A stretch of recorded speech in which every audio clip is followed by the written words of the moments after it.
অনেক সময় আপনি বা কথার দ্বারা কাউকে তুচ্ছ তাচ্ছিল্য করলেন না, কিন্তু ভিতরে এত অহংকার আছে যে তাদেরকে নেগলেক্টেড মনে করছেন, আপনি তাকে ছোট মনে করছেন। সেটা বিভিন্ন কারণে হইতে পারে।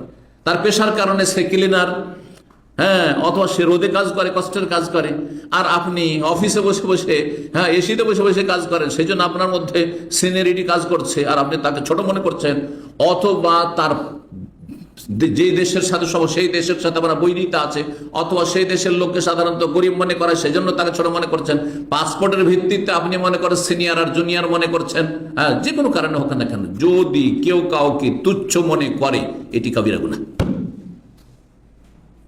আপনিও মানুষ, আমিও মানুষ, এটা তো সমান। আপনিও মুসলিম, আমিও মুসলিম, তাহলে পার্থক্যটা কোথায়?